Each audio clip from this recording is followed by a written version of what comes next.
A man sits at a long table in a palace. In front of him is a plate of food fit for an emperor: roasted meat, sweet wine, fruit carried in from the edges of the empire. He is not allowed to enjoy any of it. He lifts the first bite to his mouth. The whole room goes silent. Servants stop moving. Guards watch his throat. Because everyone here knows the same thing. If that food has been poisoned, this man will be dead within minutes. Right here, in front of all of them. And that is exactly why he is eating it. He is not a guest. He is not a friend of the king. He is a human shield, made of flesh and taste buds, and his entire job is to die a few seconds before his master would have. His name was Halotus. He served a Roman emperor, and the story of what happened at that table changed how we think about power forever. But to understand why a man would take that job, you have to understand a fear so deep it ruled the ancient world. A fear that turned every meal into a gamble with death. Imagine being the most powerful person alive. You command armies. You own cities. A single word from you can end a life. There is nothing in the world you cannot take.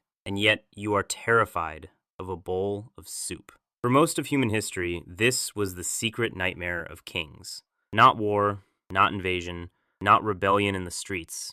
Poison. Because poison was the perfect weapon. It was silent. It was patient. It didn't need an army or a sword or a moment of courage. It needed a cook, a servant, a trusted hand near the kitchen. A king could survive 1,000 soldiers and still be killed by 1 cup of wine. And here's the part that made it so terrifying. You couldn't see it. You couldn't smell it most of the time. By the time you tasted that something was wrong, it was already inside you, already moving through your blood. So the powerful invented a defense. Not armor, not a higher wall, a person. Someone who would eat first. Someone whose body would become the alarm bell.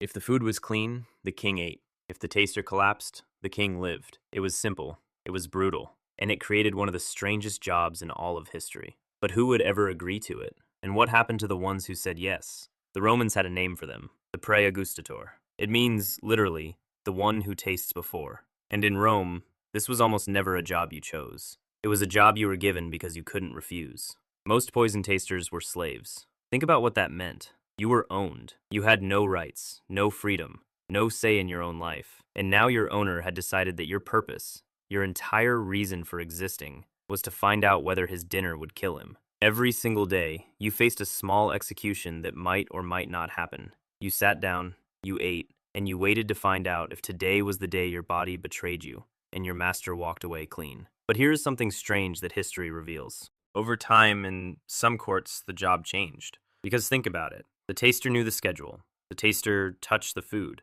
The taster was, in a sense, the last line of defense around the most important person in the empire. That is an enormous amount of trust to place in one human being. And so, in certain courts, the poison taster slowly climbed. Some became trusted servants. Some became powerful figures who managed the royal household. A few rose so high that they ended up standing closer to the throne than almost anyone else alive. Remember that.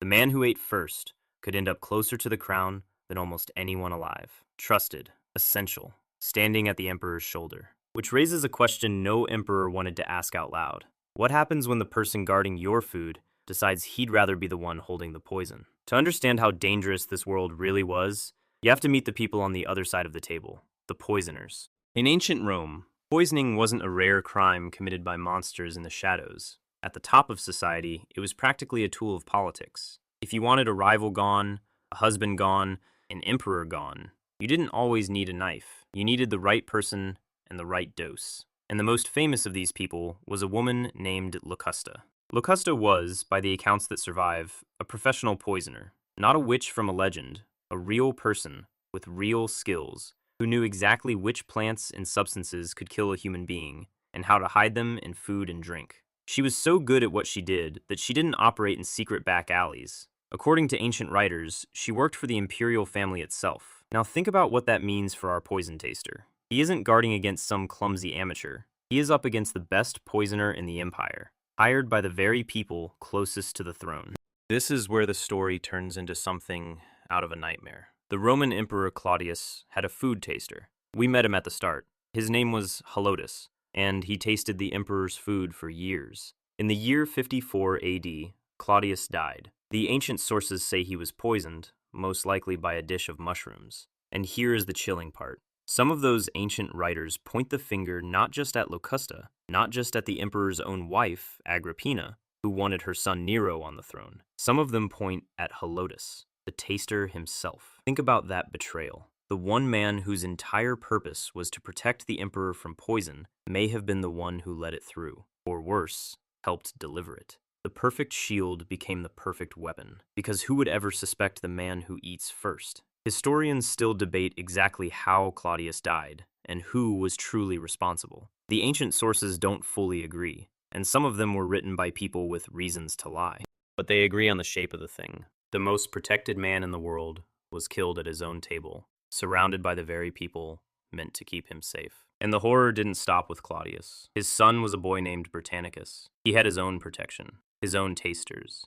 And the ancient writers describe a death so clever, it still sends a chill down the spine. The story goes like this. Britannicus was served a drink. As was the custom, a taster sipped it first. The taster was fine. The drink was declared safe. But the drink was too hot. So Britannicus asked for cold water to cool it down. And that water, added after the tasting, was where the poison was hidden. The boy drank, and within moments, he was gone. The safety check had been beaten not by a stronger poison, but by a smarter plan. The killers didn't poison the food. They poisoned the step that came after the food was already approved. That is the terrifying truth the tasters lived with every day. The system could always be outsmarted. There was always one more gap. Now I want you to leave ancient Rome behind, because the most haunting version of this story didn't happen 2,000 years ago. It happened within living memory. In the middle of the 20th century, there was a young woman. Her name was Margot. She was in her mid-20s. She had fled the bombing of a great city and gone to live with relatives in the countryside, hoping to find somewhere quiet and safe. She did not know that just a few miles away stood one of the most heavily guarded places on Earth, the hidden military headquarters of one of the most feared men in history.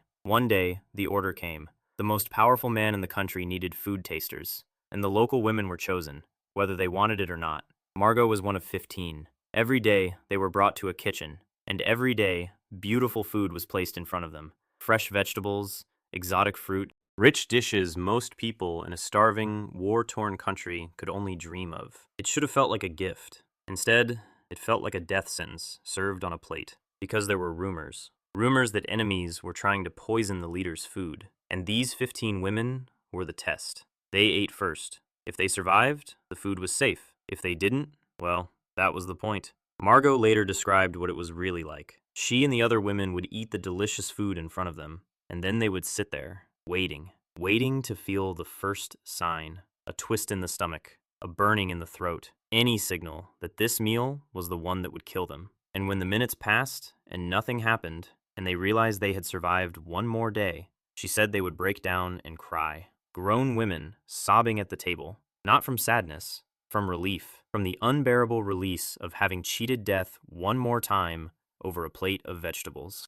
Every single meal, for more than 2 years, fear with every bite. Now, you should know that historians have questioned parts of her story. Some have searched the records and found no documents that confirm a group of women whose only job was tasting. Others say they found nothing to disprove it either. We may never know every detail for certain, but the emotional truth at the center of it is something history confirms again and again. Across cultures, across centuries, real human beings were made to eat first, so that powerful people could eat in peace. And Margot, by her own account, was the only one of the 15 who survived the war. The others, she said, did not make it to the end. She carried that secret for nearly 70 years. She told almost no one, and then, as an old woman in her 90s, she finally spoke, as if she had spent her whole life still waiting to see if the poison was coming. So what happened to the poison tasters? Why don't we have them anymore?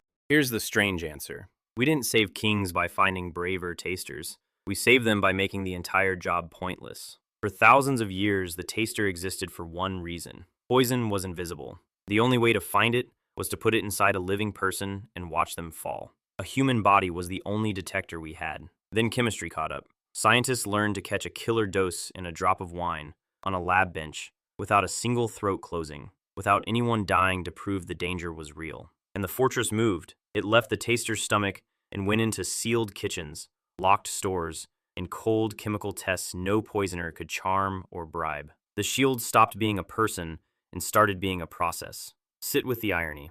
The thing that invented the poison taster was our blindness to what was inside our food. And that exact blindness is what science finally cured, not just for emperors, but for every person who has ever lifted a fork without fear.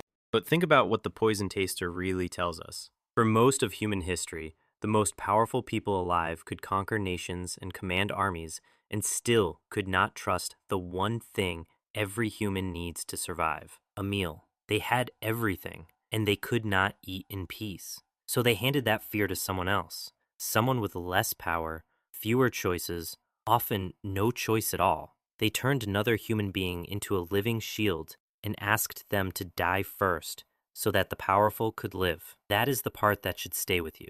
Behind every emperor who ate without fear, there was a person who ate with terror. Behind every safe meal at the top, there was someone at the bottom holding the risk in their own body. Power has never just been about what you can take. It has always been about who else has to be afraid so that you don't have to be. And the next time you sit down to a meal and eat it without a single thought of danger, remember, for most of history, that simple feeling of safety was the rarest luxury in the world. And kings would have given empires for the one thing you have and never even notice: the freedom to taste your own food and know that you will live.